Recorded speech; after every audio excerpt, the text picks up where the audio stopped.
All right. Hi, welcome. My name is Seng Manilabut. I am the executive director of the Eastside Freedom Library here. If this is your first time here in the space, welcome. We are a 10-year-old organization here on the east side of St. Paul in the historic Carnegie Library. Our mission is to inspire solidarity, advocate for justice and equity, and work towards equity for all. Um, again, welcome for joining us this evening. This event is part of our Love and Solidarity series. This series is part of our 10th anniversary celebration. And throughout this series, we are embracing what we do best as an organization by fostering community dialogue to generate knowledge, exchange experiences, speaks truth, and foster active listening and learning. And so at the Eastside Freedom Library, we recognize the transformative power of community engagement, and we remain steadfast in our commitment towards this endeavor. The Love and Solidarity series will conclude with a symposium here at the Eastside Freedom Library on June 7th and 8th, bringing together artists, activists, and organizers to explore the many ways communities can unite in acts of solidarity. There's sessions in the symposium on topics such as racial justice and labor equity, community-driven archives, solidarity movements, and a workshop on building sustainable movements. And so the symposium will also culminate in the evening dinner featuring an award ceremony and speakers. And for this year, we have um, uh, labor organizer Ellen David Friedman will be our keynote speaker for the symposium and dinner. So please save the date on your calendar and we hope to see you at the symposium and dinner. So programs like the one we're having today this evening is really made possible by our collaborators, supporters, and sponsors and partners. So thank you all for being here in person and also for the virtual audience as well. And also thanks to our co-sponsor for tonight's event, the Immigration History Research Center at the University of Minnesota. We know that really creating lasting change requires help from our supporters. Through your support, donation of time, effort, and energy to help us fulfill our mission. And so as we celebrate our 10th anniversary, any contribution would be helpful. There's white envelopes here if you feel so inclined to contribute. And our staff will include a donation link for folks viewing through Zoom. So before we move on with today's program, I also would like to offer some technical instructions for our virtual audience. If you have any questions for our speakers at any time during today's event, enter them through the Zoom's Q&A feature. We will have time for audience questions at the end of the event as well. So tonight's program feature Professor Kanishka Chaudhry and his book, Border Rules and Abolitionist Refusal. And he will be joined by Professor Madalena Malinari and Ryan Perez for a conversation. So I'm going to introduce the speaker. Kanishka Chaudhry is a professor of English and American Culture and Difference at the University of St. Thomas, where he teaches courses in cultural studies, border narratives, global film, the literature of racial capitalism, and the representation of race in contemporary US film. Madalena Malinari is a professor in history, peace studies, and gender, women, and sexual studies at Gustavus Adolphus College.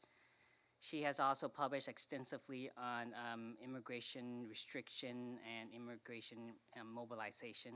She is the author of Unwanted, Italian and Jewish Mobilization Against Restriction Immigration Laws, 1882 through 1965. Madalena is also co-editor of a special issue of the Journal of American History on the 100th anniversary of the passage of the Emergency Quota Act of 1921 and the Immigration Act of 1924. She is also the incoming or current president. She is also the president of the Immigration and Ethnic History Society. And lastly, we have Ryan Perez. He is the leadership and organizing director at COPOL, a community-based organization established in 2018 to improve the quality of life of Latin families. And Ryan works to bring the Latin community to the forefront of political and policy agendas. His leadership has influenced the passage of key laws in Minnesota generation with tangible legislative change. So, I know this is a long introduction, so bear with me. Before our speakers, panelists speak, allow me to kind of set the stage for tonight's discussion. As we all know, immigration has dominated our headlines. Americans has been debating immigration for several years during what will become a very divisive election year. There remains political campaigns rooted in dangerous rhetorics, such as building fences and walls, banning refugees and deporting immigrants, and denying asylum seekers' rights.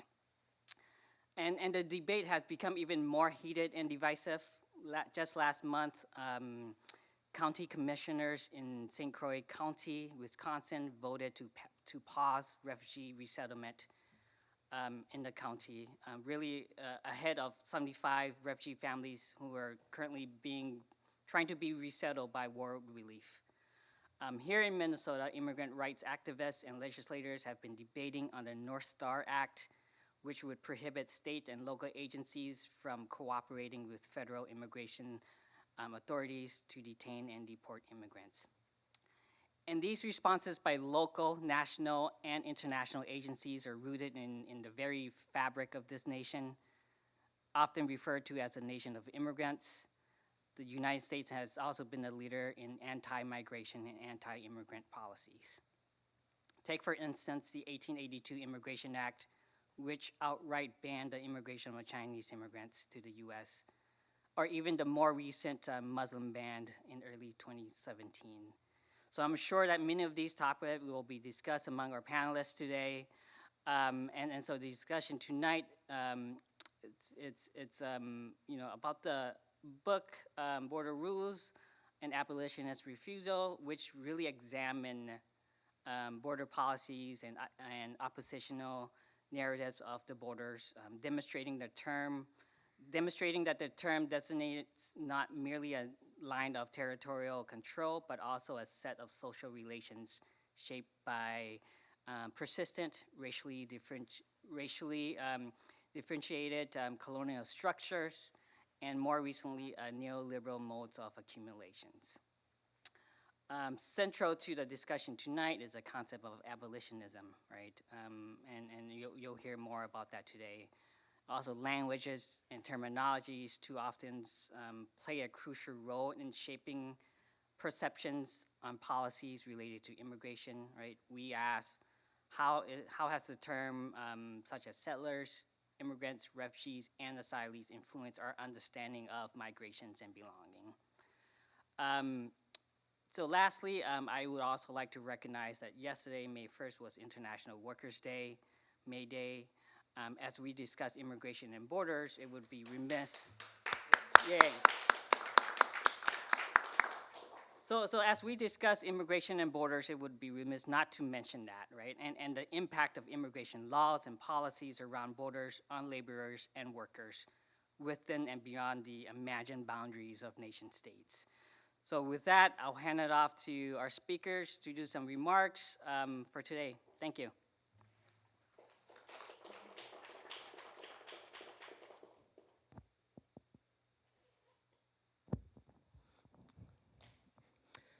Hi, everyone. My name is Kanishka. Thanks, Seng, for that introduction, and I'm really, really honored and pleased to be here at the Eastside Freedom Library. I'm a big fan of this institution, and I really, really admire the work Peter and others have been doing here. So thanks, Seng, for inviting me, and thanks, Clarence and other folks here who've been doing such a terrific job with this institution. I love the series title, Love and Solidarity, because yeah, that's what it's about, right? I mean, I hope the spirit of the book is also that there's love and solidarity here amongst all of us, and if you're going to create a better world to live in, then we need both of those things, right? So, yes to that. So I'll say a little bit about my book project and then hand over to my colleagues here, whom I really appreciate as well to be on this panel. Um, so I started thinking about this book around about 2016, 2017, in the sort of shadow of a number of global events. So I don't have to enumerate all of them, but I think some of them are worth recalling. One is to sort of think about the refugee movement after the war in Syria and the huge flow of people across the Mediterranean, the number of deaths that happened in 2014, 2015, 2013. Then, of course, politically, we have the disastrous sort of elections of 2016 in this country, with Trump winning by criminalizing immigrants and migrants, and basically that was the first thing that came out of his mouth when he came down that golden elevator. Or was it an escalator? And then, of course, we had Brexit in the United Kingdom, and more, you know, right-wing governments in Europe, Hungary, and so on and so forth. So that was the sort of general background within which I was thinking about what was being called a crisis. And what struck me was, as Sang said, the language of crisis, which was over and over being used. And I kept thinking, whose crisis is this? And how did this crisis come to be? Is the crisis that there are people trying to cross the Mediterranean and dying, or is the crisis that the West suddenly has to reckon with the consequences of its imperial violence, right? And so then, of course, COVID comes along, Title 42, worldwide sort of panic, which has the worst kind of effect on people trying to move across the world.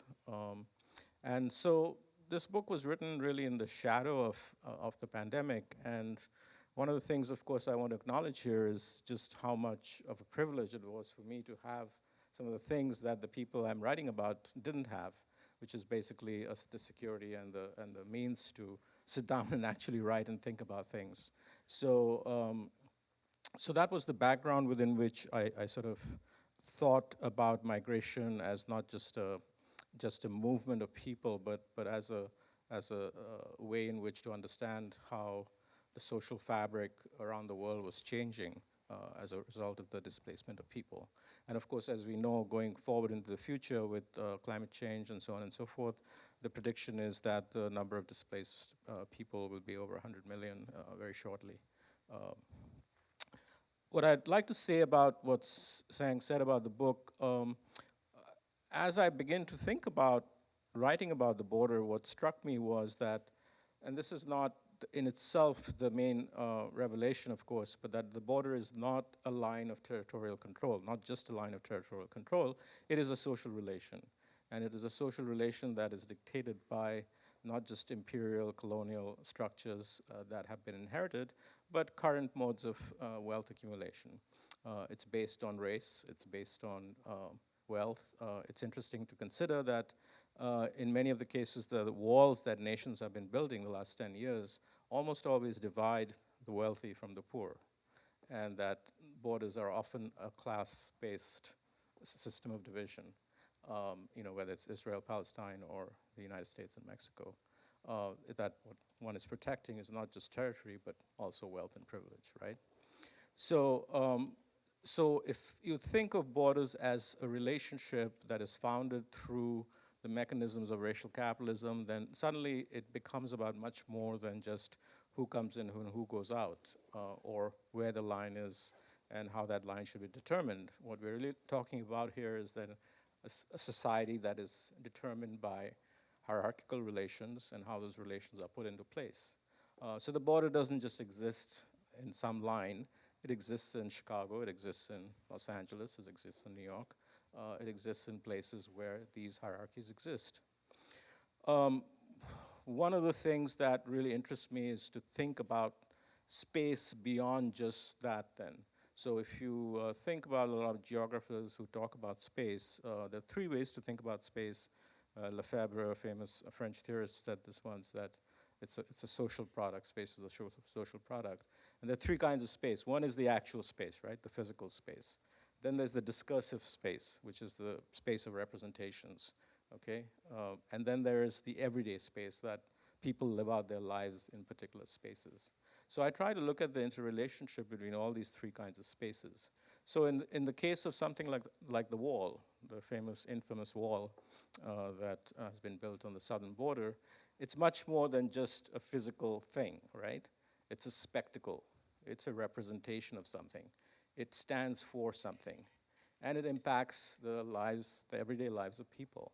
So again, thinking of spaces and borders beyond just its physicality, but as a relationship, as a fundamental to how we determine who's where and why.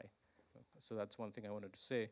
And then I don't want to go on too much, but one of the ways in which I think fundamentally, as I started thinking about this project and writing about it, really at the end result was, well, abolition.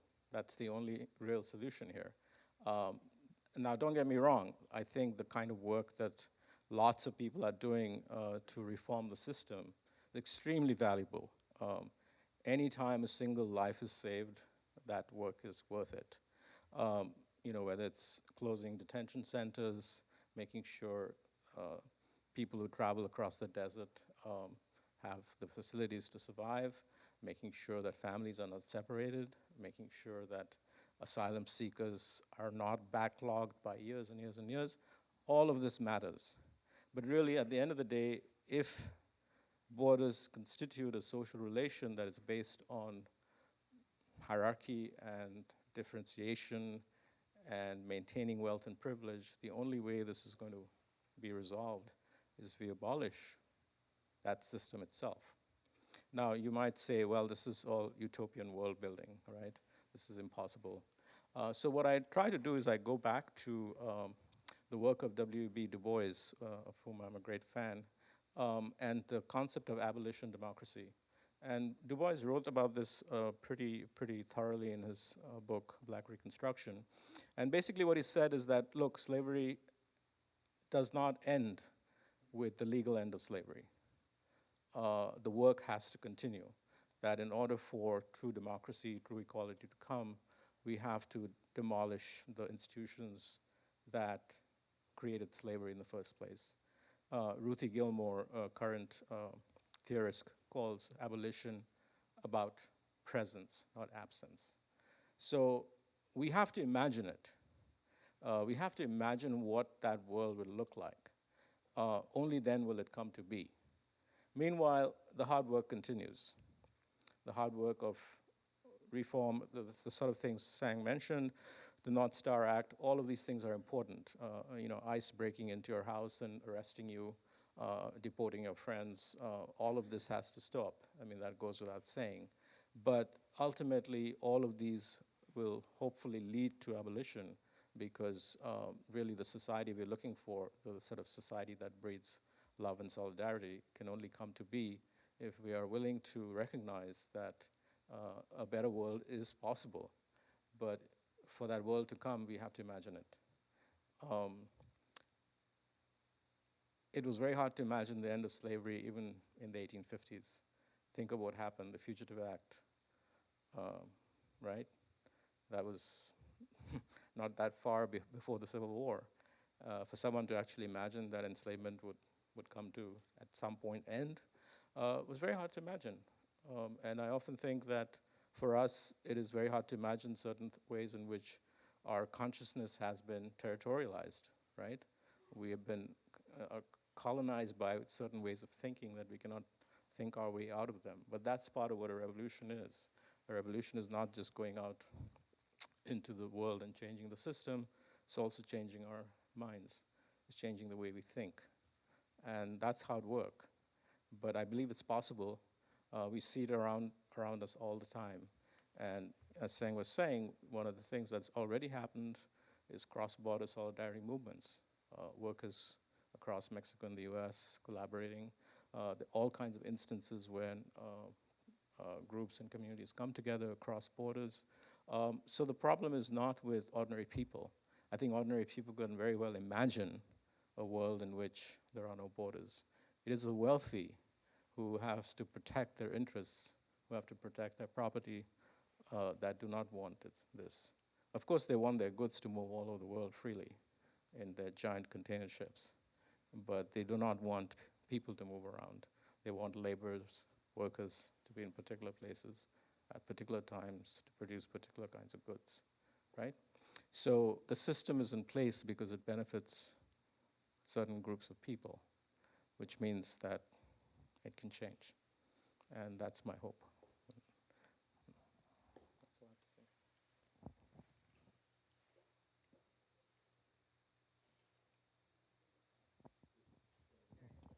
to say. Okay. Can you hear me?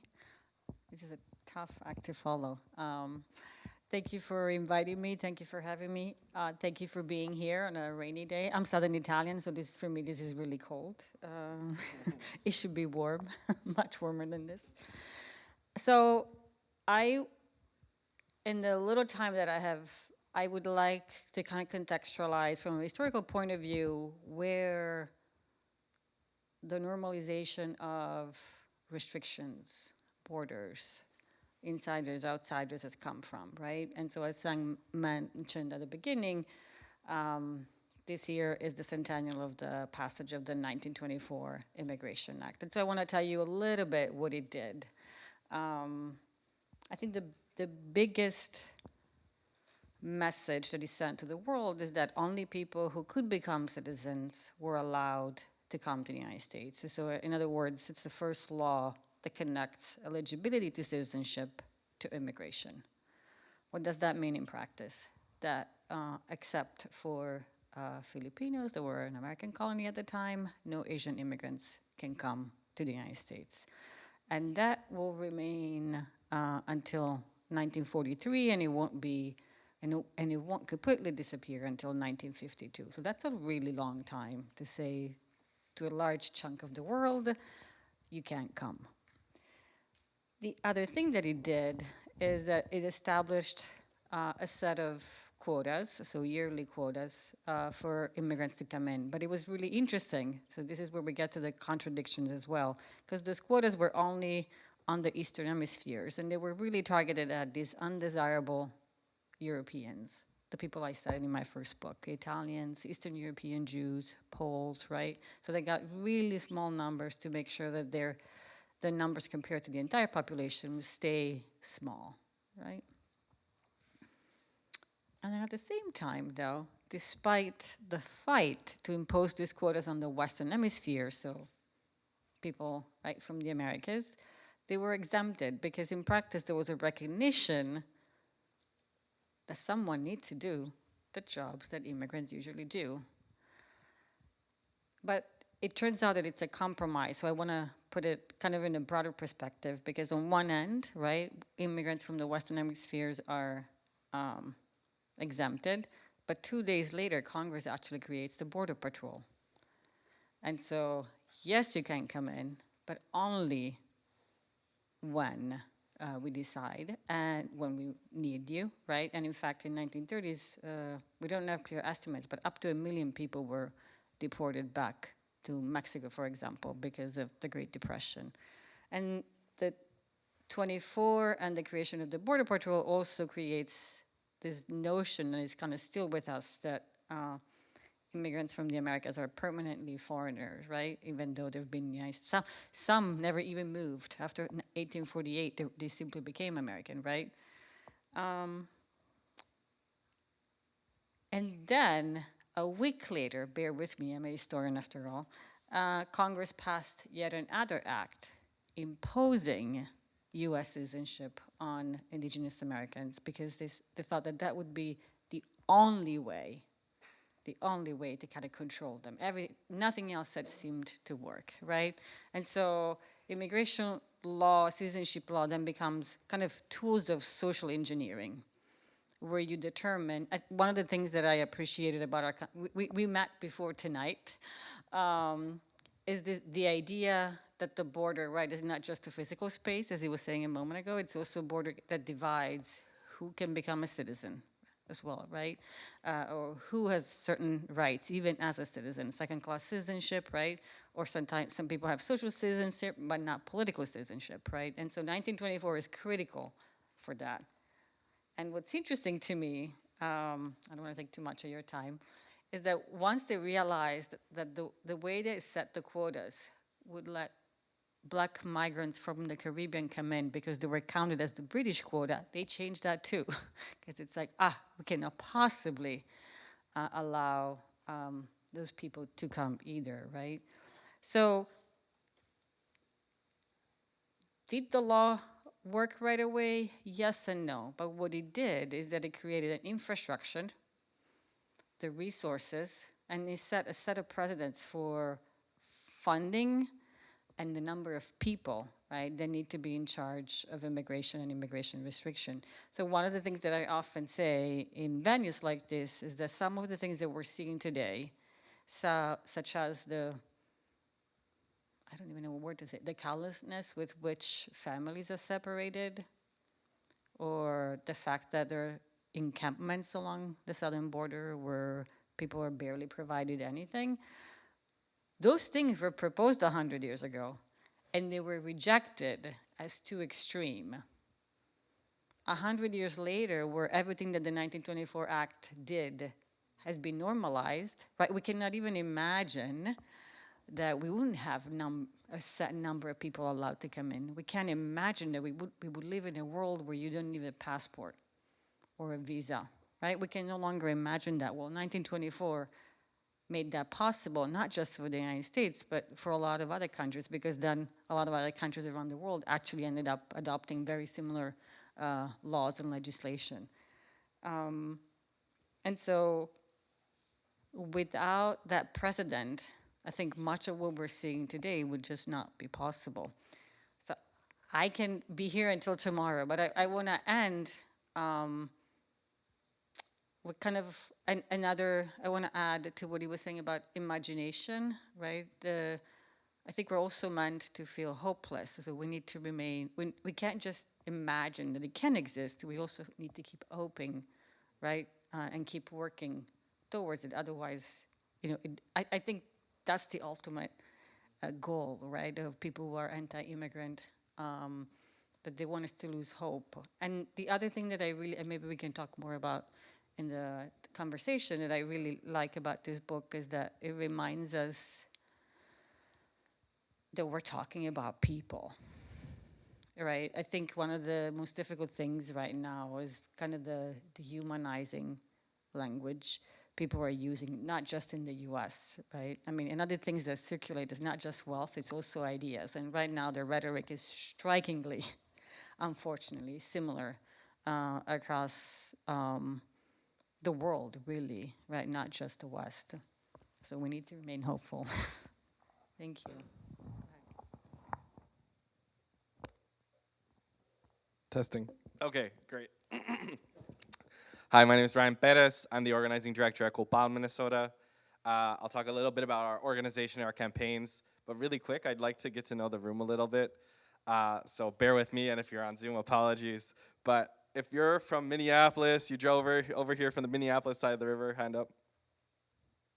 A few, that's a few more than I thought already, okay. St. Paul, let's go St. Paul. Okay, are there any proud East Siders here right now? Raise your hand if you're a proud East Sider. That's right, okay, any West Siders? Downtown, that's right. That's right.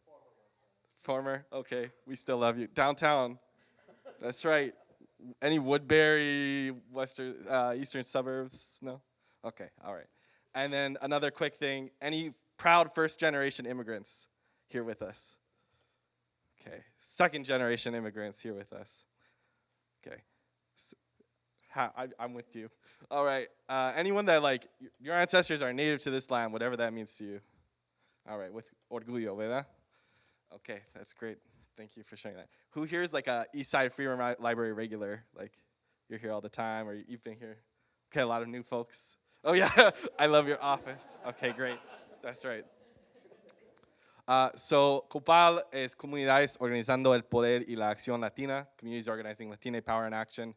We're a community and member-based organization with offices in Mankato, Rochester, and Minneapolis, seeking to improve the quality of life of Latinos in Minnesota. We have 3 campaigns right now that are really immigration campaigns. One is about TPS for Ecuador. Does anyone know what TPS status is? No? Okay. What is TPS status? That's right, temporary protected status. Do you know what it does? What it does?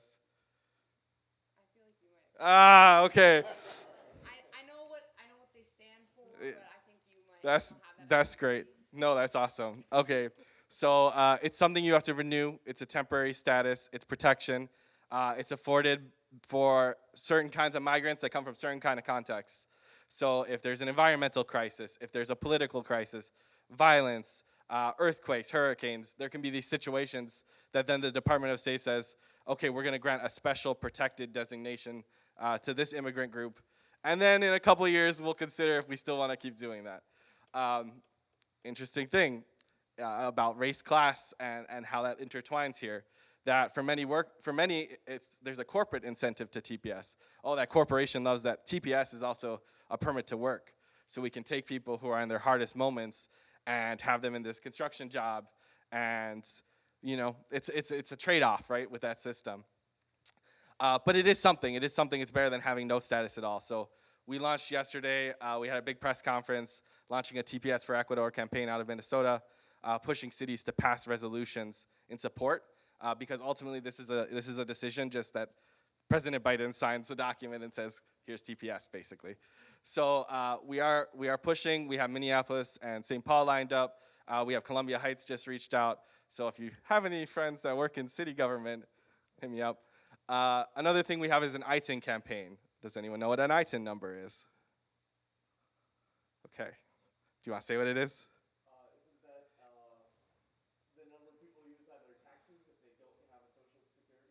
That's right. So it's a number used as an alternative to the Social Security number. So an undocumented person could pay into the system, have the system benefit from those tax dollars, but then not get Social Security or any other benefits. We're working in Minnesota, though, to say how many systems can we get to accept an ITIN as an alternative. Because if I ask you, what do you use your social for, it's a lot more than just a social security. Even though that card says on the back, this is not for identification purposes. It's almost entirely for identification purposes. And it's for rental applications. It's for, you might do the FAFSA, you might put in your social security number. It's for utilities. It's for banking. And so we have a campaign to push that Minnesota take an ITIN as an alternative and saying, we're paying taxes, we're paying into the system, we gotta get something out of it. And so out of Mankato, Minnesota, we launched that campaign. We have, hopefully as long as the legislature finishes their session and does what they do, we should be passing a law that says on all rental applications in the state of Minnesota, the ITIN must be accepted as an alternative to the social. So that'll be big. And then the North Star Act, which has generated a lot of interesting state conversations. We said, what if we don't use our dollars to pay for state and local officials to enforce federal immigration law and disconnect that connection with ICE a little bit. Right now, as usual, immigrants are a bargaining chip in political conversations. It's a racialized group that we can say, they're not part of this. So it's a tough conversation, it's a tough movement, it's gonna take years. Driver's Licenses for All was a 20-year campaign. It's also going to be a long campaign, but we invite you, if you're passionate about immigration policy, to plug into any of these efforts. Thank you.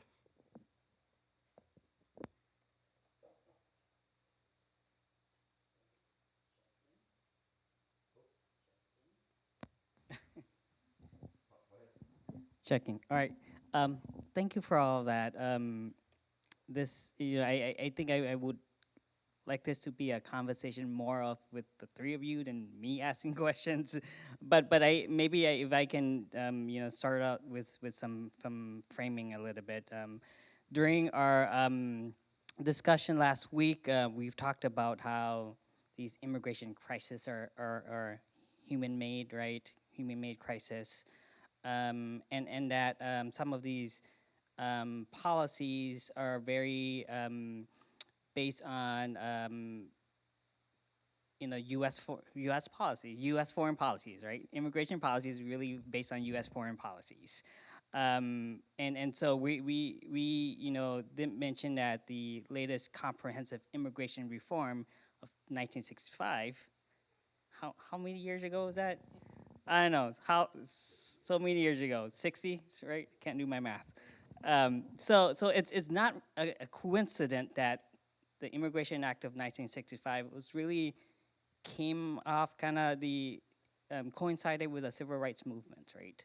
And as we talked about love and solidarity, like if you all can talk about some of these like collaborations between communities to advocate for some of these policies, right? Ryan, you mentioned that a little bit as well, and so are there any other instances of immigration policies that it was from the ground up, right, and not just about foreign policy, if that makes sense? I don't know if this will answer your question, but I mean, one of the things, as Madalena was speaking about the Reed-Johnson Act of 1924, it's important to remember that they were actually eugenicists. Okay, they believed in the fact that alien blood, quote unquote, would contaminate the nation's stock of West and Northern Europeans. And that racial thing was there in 1872 with the Chinese Exclusion Act and the Page Act and so on and so forth. I mean, immigration has always been a racial project in the sense that, it's interesting that we have all this fear about the southern border, but there's some evidence that the people who tend to overstay their visas most tend to be Canadians. And we don't hear a lot about the problem Canadians, and what they're up to. But somehow that's okay. We don't worry about the Canadians. But I think as far as your question about how we work from the ground up, I think there is definitely a link between the racial struggles in this country, the civil rights movement, and the struggle of migrants. I mean, who are the first migrants to be deported? It's almost always Haitians, right? And it is so incredibly racialized insofar as who is in the targets of the government. It's now in Britain, where they're sending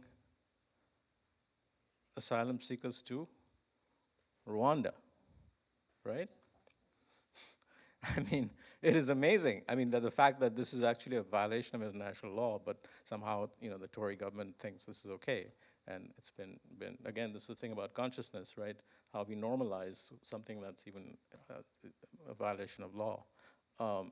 But I think for a long time, the struggles of the civil rights movement have been linked to the struggles on the ground with migrant justice. And in fact, you could make a case that the quote-unquote model minority sort of theme is very much linked to anti-blackness, right? So we take a very small group of select immigrants and say, oh, look how well they're doing, as a way to signify the failure of a population in this country that is always marked in a particular way. So I think the link between civil rights, justice rights in this country, and how the foreigner is marked and shaped are intrinsically related. And again, I think therefore whatever justice movement comes from the bottom up has to be one that includes all of these groups. And that's the only way it can work. But as to more specific ways in which this has come about, I think Madalena and Ryan probably are better at talking about this. I'm actually obsessed with this question. So, so historically speaking, every time there's been an incredibly restrictive immigration law, there's been repeated efforts of immigrant groups, Black Americans, to kind of come together. But the system is kind of designed to disincentivize those alliances, right? Like in 1917, 1924, 1952, 1965, these groups tend to come together, and politicians very savvily say, I will give you a little bit if you break up from this really big agenda that you guys have. And so the system makes those alliances really, really hard, and they oftentimes fall apart. Where they work is where Ryan's work comes in, when it's very super targeted, right? When it's something, I don't know, like the IT number, that should be not controversial and that it benefits as many people as possible, especially if you start bringing in poor white people, right? So it's not just benefiting people of color in the United States or immigrants, it might benefit people that you just can't imagine, right? And I also, so it needs to be targeted, it needs to be, unfortunately, a really broad coalition, right, that is legitimized across the spectrum, essentially. So in other words, it can't just be immigrants and marginalized groups. There have to be people, white people, essentially involved as well. I also think, at least I was hopeful, that out of the many tragedies that have come out of the pandemic and the murder of George Floyd, you could see these coalitions again kind of coming together, right? And understanding that something like police violence that affects a lot of these groups, right, should be one cause that we could rally around. I mean, you have to be committed to be in it for the long haul, right? I mean, that's what history shows. I can't say this is going to happen next year because I know it's not. I would be lying to you. But if it's targeted and something that really can appeal to as many people as possible because of the broad impact that it has, then it has a much higher chance to succeed. And I think both Ryan and Sang said this. The cards are not on our side right now because anti-immigrant rhetoric has become a really powerful political tool, right? This is another thing that I study. I've always been fascinated by all these politicians who, like there's this one guy in 1952, he comes from Nevada, 100,000 people in Nevada, and he gets the federal government to invest not one, but 2 airports in Nevada. That's how influential he was. Did Nevada have immigrants at the time? It did not, but he understood that if he wanted to have power in Congress, if he wanted to keep being reelected, that immigration was his ticket. And he became, by 1952, he was probably the most powerful Democrat in Congress, more powerful and influential than Truman, right? And so there are moments where these coalitions and efforts are harder, but you just have to kind of remain hopeful and imagine, right, that these changes are possible.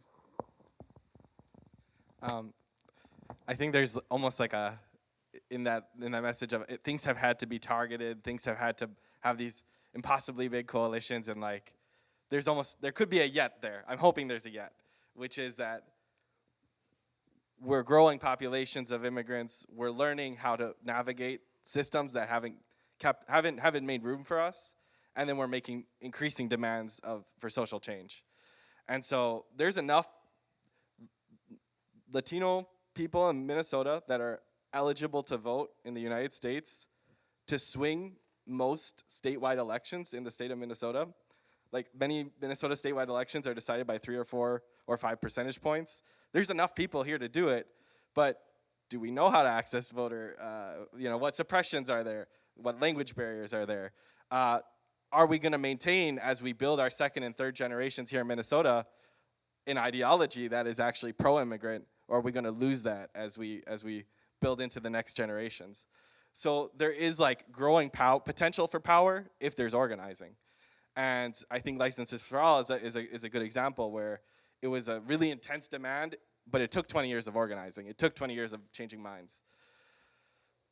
The other thing I'll say is that the history of resistance is a lot more than the history of public policy change, which is that, you know, the first group of many of the first immigrants in Minnesota were the betabeleros, the beat workers in southern Minnesota and central Minnesota. Then the West Side was one of the places of the first places of resistance, where it was through cultural institutions, it was through organized service, it was through, you know, making demands of the education system.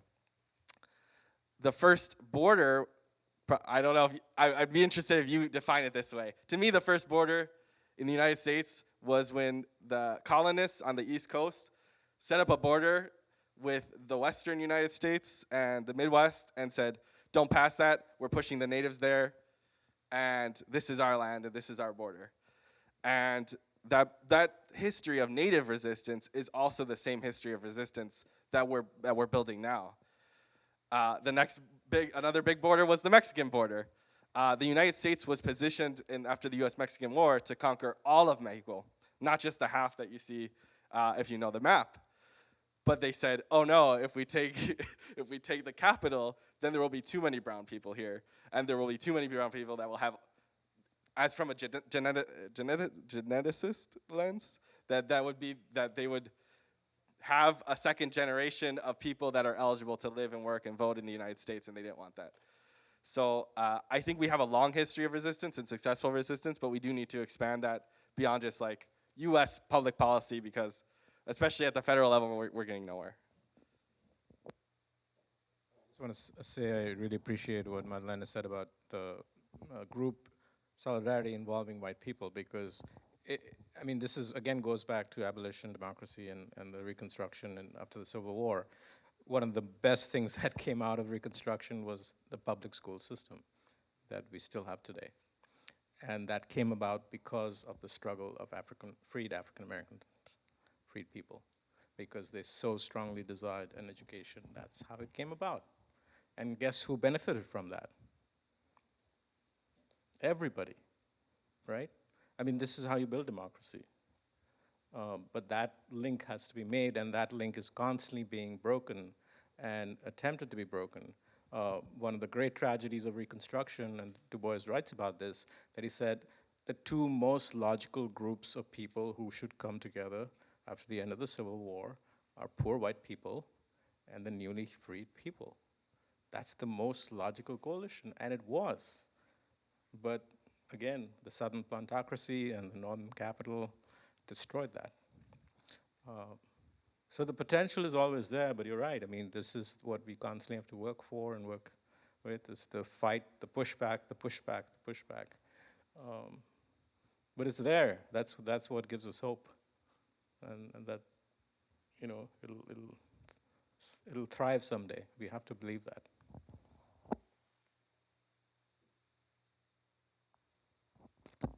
Sorry, I wanted to continue the conversation that you started a little bit earlier, and the Sang maybe referred to. Maybe because I was not born in the United States, but I think words matter.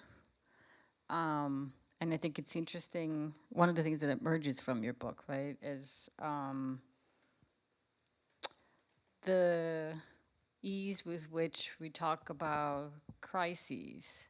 Right, we always talk about waves of people, the flood, right? I think we really have to think about different terminology. And I understand the legal definitions of refugees, economic migrant, asylum seeker, but I think because of developments like climate change, we're going to really struggle to figure out if someone is fleeing Haiti because of a hurricane, because of the political violence, because of lack of jobs. How do you separate these three? And so I think one of the things that, if there is nothing else, right, really let's think hard about the word we use when we talk about people on the move, right? And that we should really get away from these really super rigid legal categories.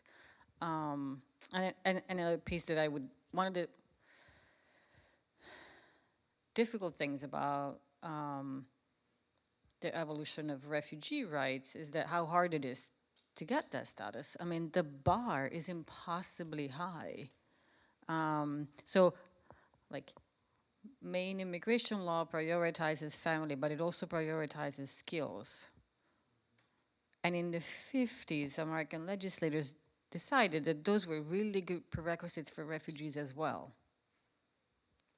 Right? So if we are gonna admit refugees, they better be highly educated. They better have financial resources. I mean, even the idea that immigrants who come are the poorest of the poor can't move. Right? Because they have no resources. They look poor to us because we're doing better, right? But you have to have the resources to, even people who walk across the border right now, they have to have enough resources to make that trip. And so I just wanted to thank you for kind of getting that conversation started, and you as well.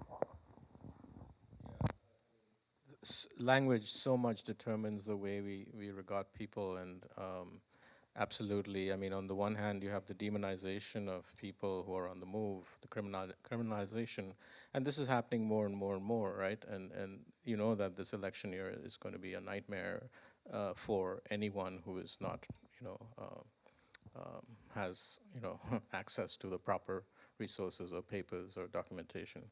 They're going to be demonized consistently. This tactic of shipping people from the border to northern cities is already sort of this incredible act of cruelty where you're just basically using people as pawns, as you said, for political gain, and that's what's been happening over and over again. So yeah, I think you know, how we label them is so crucial, and you're absolutely right. I mean, if after the last earthquake in Haiti, the American embassy basically said, prevented anyone from leaving Port-au-Prince, the harbor. They blocked it. They basically said, no, you're not leaving here. and when Kamala Harris went to Guatemala, she also said, don't come here. Basically said, we don't want you, don't come here. And this from our, you know, lady of the saint of the immigrants, right? Which is what she goes as. So yeah, it's just the constant demonization through language, but also obviously through actual public policy, which, you know, excludes them.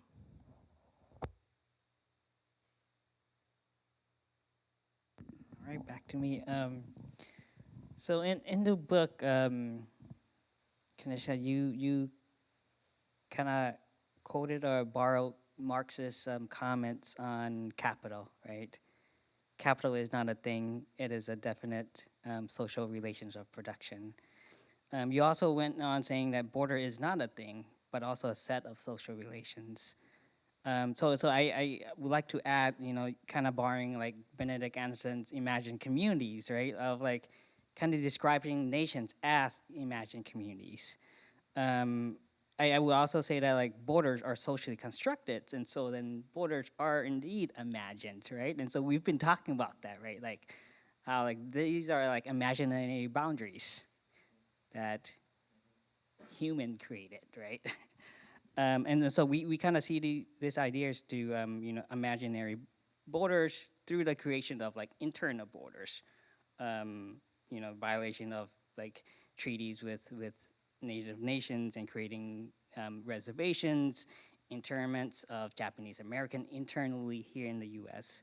But we also like, you know, as you mentioned earlier, this whole outsourcing of borders and the globalizations of borders. And so maybe, you know, if you all can talk about that a little bit more of outsourcing borders and what does that mean, and historically as well. Certainly there's contemporary examples of how, you know, we talked about Rohingya refugees, like being forcibly removed from Myanmar. And then like they're being resettled in other countries, right? That Myanmar had relationship with. And so if you all can talk about that.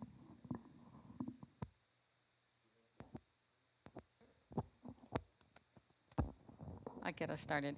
So one of the things that motivated the passage of the 1924 Act is a simple realization. So that connects to the question that Sang asked earlier too, that if immigrants came to the United States and they were detained, threatened to be deported, they're actually more likely to appeal and win because of a network of people who helped them, who told them, right to a fair trial, right, so on and so forth. And so 24 introduces this idea of remote control. It would be perfect if they did not come at all. So when we talk about the number of people who are rejected, even today, those are usually the people who make it to the United States and then they're returned for whatever reason, right? But if we actually counted in those numbers people who were never allowed to leave, they were never given a visa, right, or refugee status, right, then that number is much, much, much, much, much bigger. And it's a project, right, that the United States embarked on in the 20s and that became global. I mean, one of the things that strikes me, if you're not from the United States, is how many times since 9/11 I've had to change my passport because the United States requires these passports to have more and more information. And first it was the little bar, and then it had to be, right, you have to scan. And every time I kept getting a new passport, right? Because the idea is that not only you need to be checked at the point of origin, but you also need to be followed, right? It's not just it's also a surveillance state, essentially, right? Where they keep track of every move, which is really ironic, right? Goods and ideas move freely, but people move less and less freely.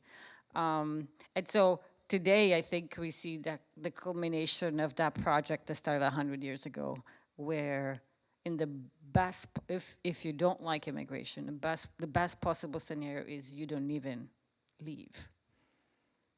And at the time, I want to mention, because I don't want to be all depressing too, that people were saying, hey, there's actually a different way of looking at this. There was this thing called Ruth Origins cause. What if we looked at why people leave? And instead of investing so much money, so many resources on patrolling, right, or surveilling, we actually invested that money, I don't know, to solve the reasons, whether that's political persecution, right? Help with economic disasters, climate disasters. So, I mean, from the beginning, right, there is this oppressive ideology, but there is also, every time, there's like an effort to say, no, we can actually imagine something different, better, right? There are two ways to answer your question. One is to keep in mind that border control is a multi-billion-dollar business across the globe. And now with AI and the use of apps and all of this stuff, and huge amount of money invested in detention centers, right? The private detention centers and so on and so forth. So some people are making a ton of money by restricting the movement of people. So that's one thing we should keep in mind as far as globalization of borders is concerned. The second point is the actual physical surveillance and monitoring of people far from the borders. So Europe is monitoring the movement of people in sub-Saharan Africa. They're monitoring the movement of people in North Africa, in West Asia. The US is doing it in Central America, long before anyone's even attempted to come here. So border control is no more just border control at the border. Border control is a global machine now, and it's a multi-billion-dollar global machine. So that's one thing to keep in mind that, again, we're talking about as a social relation, as you said, that this is no longer just about the quaint old days of Checkpoint Charlie, where you go from East Berlin to West Berlin, and there's this little thing you go through. No, it's this much more intricate, complicated. The biggest investment the EU makes is in the Frontex, which is the agency that controls immigration. And in this, Biden has just asked for what? Is it 25 billion or something? I'm not sure exactly how much, but he's asked for a huge amount of money for border spending on border. And the Pentagon defense budget is almost $1 trillion, right? And a lot of that money that goes into the armed forces, the surplus, guess where it ends up? So some of the walls in the U.S.-Mexico border are actually built by using recycled material from the Gulf War. I mean, how much more global do you want to go, right? To add on to that, a lot of the migration on the front end is very linked to U.S. intervention and 100% linked to the U.S. corporate international system, which is benefiting from these countries. And so I'm Puerto Rican. In Puerto Rico, I don't know if it was like the 20s or 30s, but when they elected their first governor under the U.S. system. So it was, started to be a colonial system, but there was a strong independence movement. And there was also a strong sugar industry. So anyone hear of Domino sugar? You see that Domino sugar on the shelves?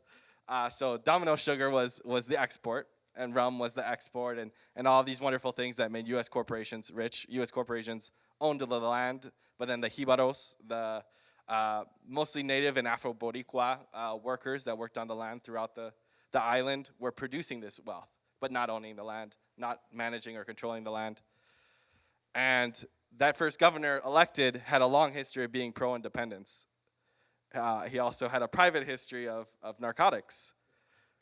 What was discovered was that the CIA had been tracking him for many years, had that dirt on him, so that when he was elected, they had the threat that they were holding over him of, if you support independence as governor, we're going to release that you're to opiates, narcotics, you're smoking, all of this, and you're cheating on your spouse or whatever, like destroy your entire life.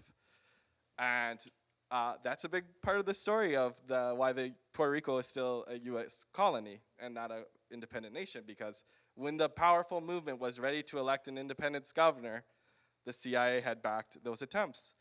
We're talking about Ecuador, TPS for Ecuador. Ecuador is also a place where there's a lot of attempted and executed assassinations that have a lot of evidence that the CIA was involved, Operation Condor throughout Latin America. So all of these are to enforce that ultimately the yes, there's wealth in the detainment, there's wealth in the prison system, we know that. And the greatest wealth of all is to pay cents on the dollar for every export that comes out of Latin America, that comes out of Asia, through the workers, that comes out of Africa, through mining labor, right? And so this is all a system that generates a huge, incredible amount of wealth at the expense of the people, the poorest people, the ones that don't end up migrating. Sorry, I can't resist. When the movement to become independent became too strong and too vocal in Puerto Rico, they imposed citizenship in 1917, but a very limited citizenship, right? Which is what is still in place today.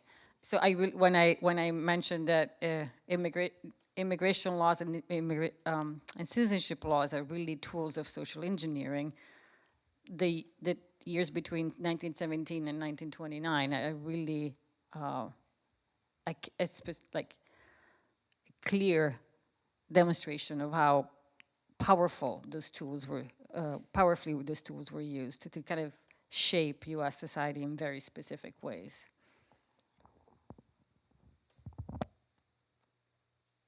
All right. I would also like to remind the virtual audience, if you have any questions, please and put them in chat. Any questions from the audience here?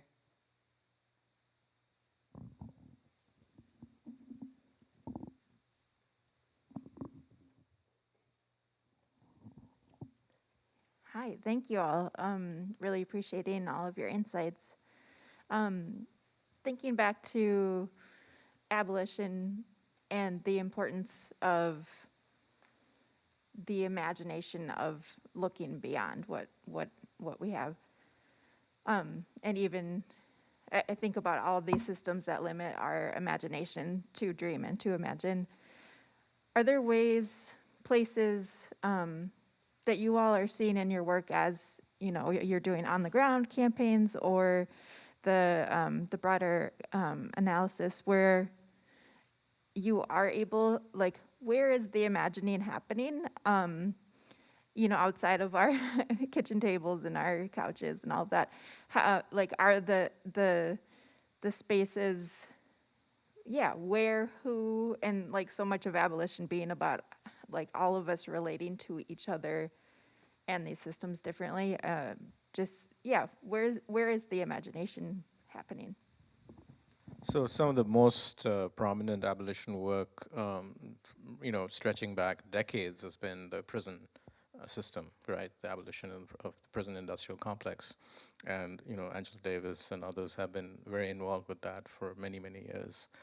So that's a huge part of it, and the people who are invested in prison abolition always make the connection that prison is just a microcosm of the larger set of systems within us.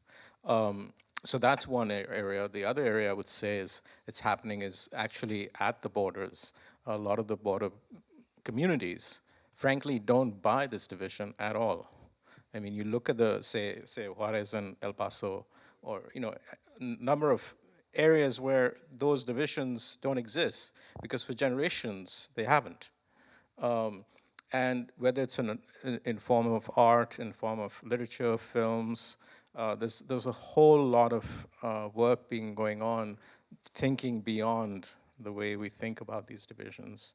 So it's, I mean, if I had time, I would give you specific references, but it's there, and that's where my hope comes from, because I'm not speaking in a vacuum, and this is just, as I said, this is not some utopian world building where I just hope this will happen. It exists. And unfortunately, the reaction against it also exists, and therefore the fight is a hard one, and the mountain is a tall one to climb. But it's being done, and I'm sure they have some examples too. I mean, people like Ryan are doing that work, right? I think the sanctuary movement is another good example that is coming. It started in the 80s, but now it's coming back strong. I also think that maybe it's not as bold, but I want to go back to something that Ryan said earlier, the importance of education. I think, I mean, you guys might laugh at this, but I'm actually pretty impressed that high school students in Minnesota are going to have to take an ethnic studies class to graduate, right? Because otherwise, if we don't know that history, we don't understand, for example, where I'm going to go on a separate soapbox over here, where closing the border to stop the pandemic came from, right? We knew it didn't work. Right? But 100 years ago, a young Mexican woman, her name was Carmelita Torres, said, "Why are you stopping us? We go back and forth all the time. And now all of a sudden, you're not just stopping us." Because of eugenics thinking, they were being doused with things that would kill them eventually, right? And she said, no, she was 17.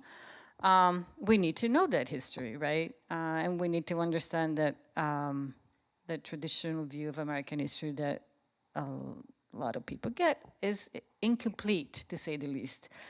And my hope is that if you take an Asian American history class, Asian American studies, you also see where the violence and anti-Asian xenophobia during the pandemic came from, right? I mean, I think the bar is pretty low. Just raising awareness would make a huge difference, right? In the legacy of this terrible, difficult history, in the words we use, right? So there are people who are imagining things that are incredibly bold and working day in and day out to make those things happen. But I think we can start even here, right? And kind of think about, what does it mean that, 30 of you showed up in person? But I think this makes a difference, right? You have to start somewhere. So maybe because I'm an educator, so I want to be optimistic, and not only optimistic.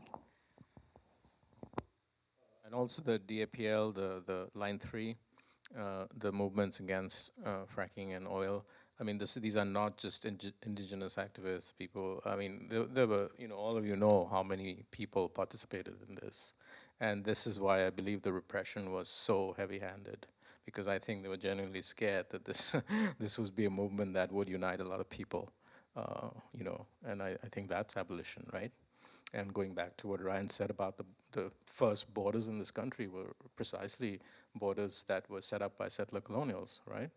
So I think that's a history that's vitally important to remember.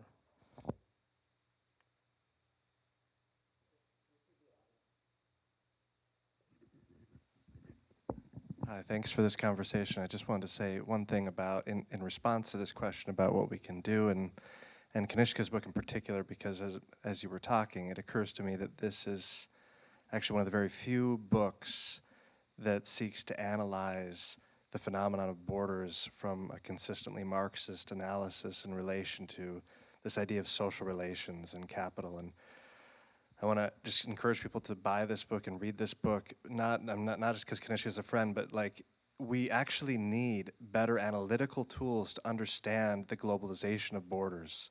We need to understand better, like, in terms of the analysis, we need those tools, and I'm very grateful for you, Kanishka, as a thinker, to help us, to push us to think more deeply, because it's not enough to only talk about the United States and its border controls, or Europe and its border controls. This is a global phenomenon.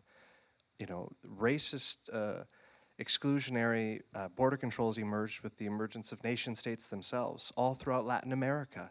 When independence movements came up, anti-colonial movements, look at India, anti-colonial movement ended in, a partition, and then ended in, increasingly authoritarian borders. So this is a global issue. It is connected to capitalism, and your analysis, your attention to a kind of historical materialist method, we need that. We need to learn from you. We need to go deeper. We need to take up those tools. So this is a really significant work, Kanishka. It breaks new ground, actually. And I'm learning from it, and I think I'm encouraged by it, and I want to encourage everyone to dig deeper into these issues. In order to understand, in order to change the world, we need to understand it. The reason to understand, the reason for education is to change the world. This is what Marx taught us, and we need that now more than ever. And I promise you I didn't pay him. Really quick to take to that point, as well as the point about Line 3. If you go and you advocate against the pipelines in up north in northern Minnesota or in the Dakotas, the corporation you're fighting against is the same corporations in Canada that are operating, the same corporations that are operating out of Latin America. They're primarily U.S. and Canadian-based oil, mining, other corporations that are imposing their will upon Latin America, provoking the migration, and then, like we had talked about, economically benefiting from the migration. So taking action here in Minnesota really does impact the border crisis so much, or the border situation, or this reality. There's an organization, I always joke, because there's an organization in Wisconsin that's kind of similar to ours, and they're called Voces de la Frontera, Voices of the Border. And I always joke to them, well, which border? The Canadian border. But just because, this is a global effort that is against, basically, by the will of U.S. and Canadian corporations in the Americas and across the world.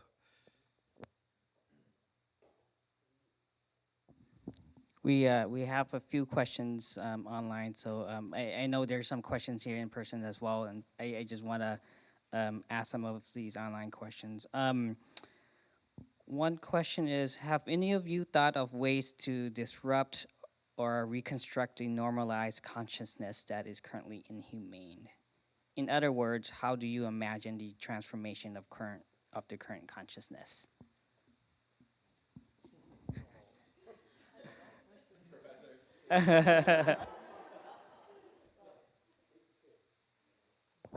Oh gosh, I don't know. I'll defer to Madalena because she just talked about education, and I'll let her have the floor.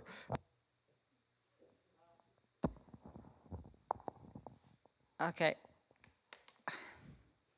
can we talk about what's going on across college campuses right now? Right? I think education is working, right? And I was thinking today, the more we get students to work on very practical projects that are meaningful for them, the more I think people realize these interconnected ways of oppression, right? We live in a really interconnected world, right? And the more we can help students understand how those operate both visibly and invisibly, the better, right? And I think if you want, I strongly believe that understanding is, pushes you into action, right? Because once you know something, it's really hard to ignore and not do something about it. So I'm very hopeful. I think they're the ones who keep pushing, right? Yeah. I also think that one of the biggest, as I sit in this beautiful space and I read some of the titles, artists are imagining different worlds through their poetry, their art, right? They were, like in Italy, I was thinking about your article about Lampedusa. There's an art piece that responds to that tragedy, right? And so I guess what I would say, just because we're not hearing about it doesn't mean that it's not happening. It's just that it's really hard to accept those really harsh criticisms, right? And that said, donate to the Freedom Library and buy the book. Too expensive. This is the problem with global capitalism, right? No, I hope you do get a chance to read it. It's available in e-form, which is a lot more accessible.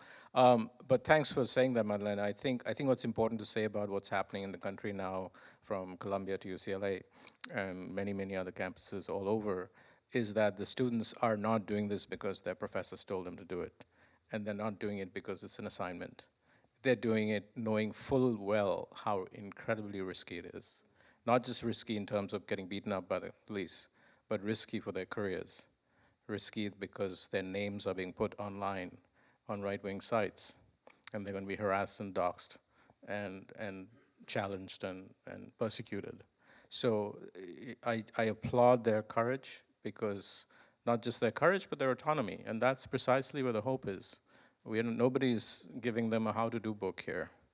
They're improvising, they're thinking it through, they're negotiating, they're challenging the system, and the very fact that the repression is so strong means people in power are scared, you know? So yeah, extremely hopeful, extremely hopeful. It's horrific to watch the way they're being attacked, and you know, the sort of what a lot of these presidents who are calling out the police force in places like New York and Los Angeles don't appreciate is that so many of the activists are students of color who have tremendous trauma connected to the police, and that they are in their own campus, which is a safe place for them, are being attacked by the very people they are, you know, have this relationship with.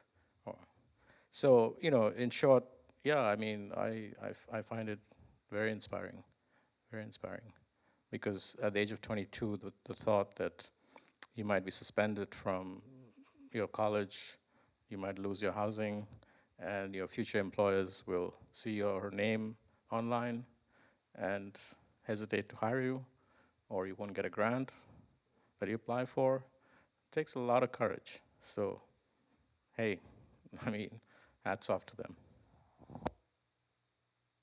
Sorry, one more thing. I also think it's interesting that you have two models, right? Because the current mayor of New York is black, the police chief is Latino, the president of Colombia is Arab American, right? And so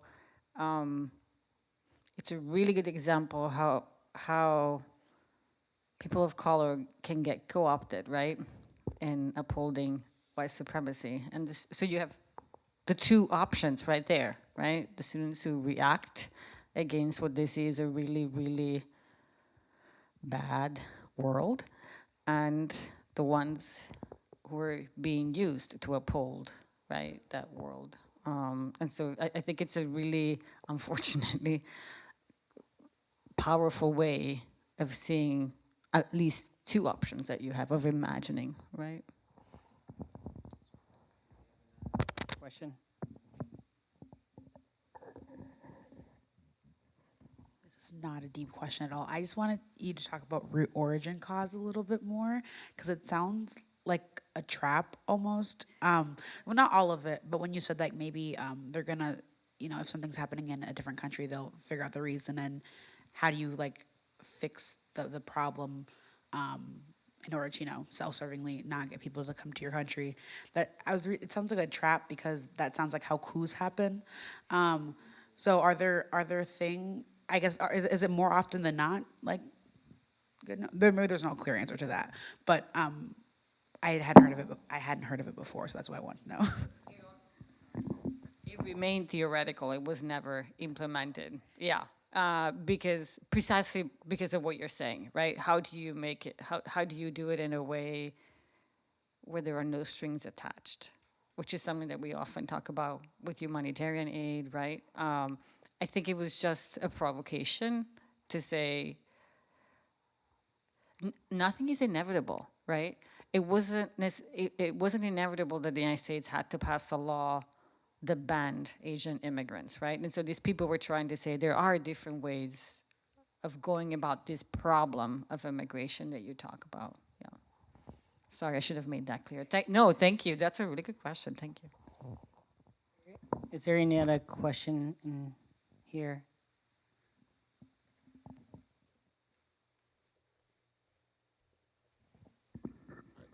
Thank you for all the work that you do. Definitely, it takes a lot, right?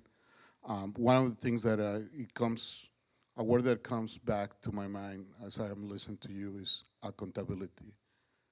How do we call them accountable for those acts? How do we make a change when a system is so repressive to all of us, and when a person of color start thinking and being smart? How do they have oppressed them? So how do we make them accountable? Thank God all the questions are so easy. I don't know. It's a very good question. How do we hold people accountable for their misdeeds and criminal acts? I guess we struggle. I think, going back to my example of the students are holding their president at Columbia accountable. They are challenging her authority to deem, what is right and what is wrong. And the very fact that so many universities are terrified of revealing their the way they spend their money and where they put their money is holding them accountable. And students should demand that. It is after all their university. It wouldn't exist without them, and the faculty and the staff have the same rights. Where does this money go? Where does this money come from? These are basic things that we have the right to know, and that's accountability. It may not be dramatic in terms of putting them, on a sort of spectacle of, of accountability in the way we would like, but just in so far as being transparent about how institutions are run, how power is generated, how all of these things happen, we should know. And I think the students are doing an excellent job of that. Even at the U, that was one of the demands. Is tell us, what is it? Are you giving money to which is benefiting the IDF? What's going on here? There's a huge list of companies that are providing military hardware to Israel. Now, it doesn't have to be bombs and missiles. It could even be a bulldozer used to demolish houses, right? Do I want my money for that? So I need to know. I think that's holding people accountable. Well, we have a lot of collective tools for power, right? We have, in the system we've talked about today, we have our labor. So as workers, how can we have systems that we can choose to withdraw from sometimes, especially collectively. As consumers, we are putting dollars into a system. I mean, it's such a big system that it's hard to impact sometimes. But at the end of the day, if I'm there's a fair trade coffee back there where the dollars actually go to the people that produce the coffee. We have in many cases votes when we can. I mean, voting is complicated. Impacting electoral systems is complicated. But also, there's a reason it's designed to be complicated, and there's people they don't want to participate in that system. And we have shame, which is a really powerful tool. There's a word in Spanish, coyuntura, which refers to an analysis of contradictions of values. And by being able to publicly point out values contradictions in what we believe as humans and what is actually happening at a systematic level, we can end up shifting a lot of minds too. And that is done ultimately through education and popular people's education. And one of the greatest educations coming out of the University of Minnesota right now is not happening in the classes. It is happening in that movement.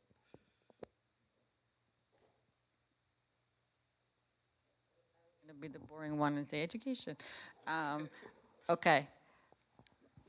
I usually say two things, right? Ask questions. And then, I know this is hard for Minnesotans, make people feel uncomfortable. And say, ooh, that's an interesting word you used there. The first thing that my students told me when I arrived to Minnesota is that interesting doesn't mean interesting. It means a whole other thing. And so, I mean, not everyone can do that, right? Because not everyone feels comfortable. But if you can, speak up, right? Point out the racism, the sexism, right? You're not gonna make a lot of friends, I understand. But on the other hand, I feel better about myself if I go to bed, say, okay, at least I tried to do something today, right? So I think asking questions is critical.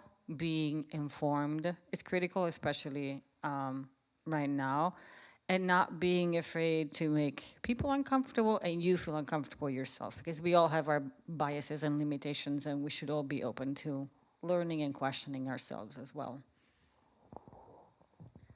Thank you. I'm keeping track of time, a couple more minutes. And I do want to go back to the book itself, but also this question from the virtual audience. I hope that it can leave with a positive note. What do you imagine to be the better world after the abolishment of borders? I don't know. I mean, I think that's where the imagination, I mean, I think there is no sort of full stop that there is the better world and then you put a full stop. The better world is a continual struggle. Just because you get rid of private property doesn't mean you get rid of misogyny. Just because you get rid of misogyny doesn't mean you get rid of racism. All of these things are interconnected, and the way in which we move forward is by constantly correcting ourselves. And as Madalena said, part of this is about self-criticism, knowing we don't have all the answers. Abolition is a process, it's not a station we arrive at. And we have to keep doing it and doing it over and over. And do we get it right? Maybe, maybe not. But that process is what counts. The ability to think towards that process counts. And so what that world looks like, frankly, depends on how we shape it and how the struggle shapes it. I don't think it can be pre-made. We could, of course, reel off a whole bunch of things, you know, free and good healthcare, access to clean water, lack of hunger. I mean, we can go on and on in all the things we'd all in this room agree on, undoubtedly. But I think the larger question here is that we have to build it. And you don't build, it's not an IKEA table. That's not the way it works, right? It's a process. And what comes out at the end comes out because of the struggle. And so we cannot pre-plan that world in some magical way. There are certain goals we can aim for. It'd be wonderful to live in a world where I can walk into a clinic, get treated, and walk out without having to mortgage my house. Right? We can agree on that. But I think that's not the issue as much as the process of getting there.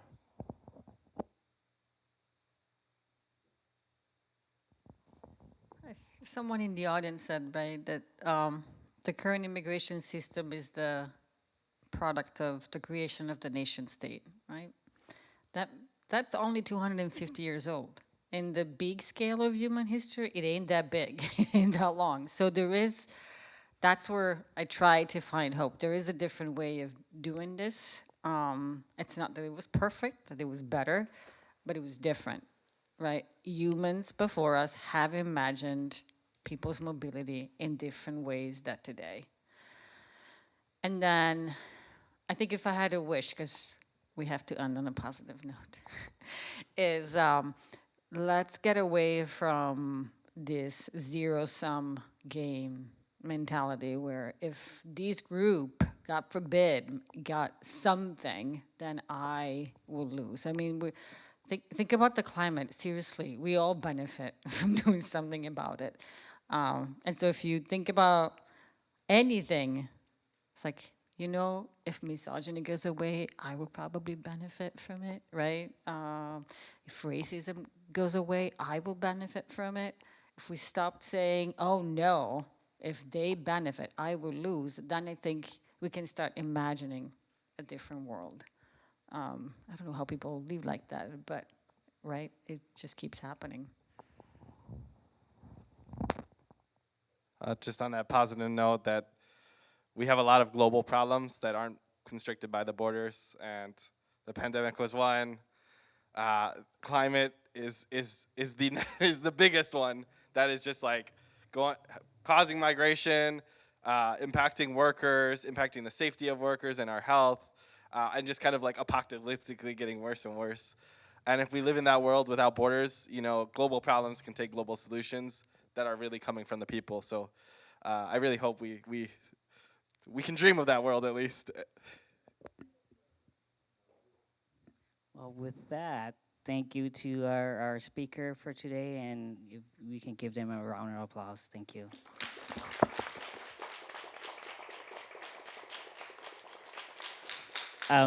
I feel like we should walk out with John Lennon's song, Imagine. Seriously. So thank you. I know. There you go. All right, thank you so much. And so our next program for the Love and Solidarity series is May 23rd. It's a Thursday. It's on the book called Funk the Clock, Transgressing Time While Young, Perspective, and Black by Professor Rasan Mahadio. So join us in 3 weeks. All right, thanks, bye.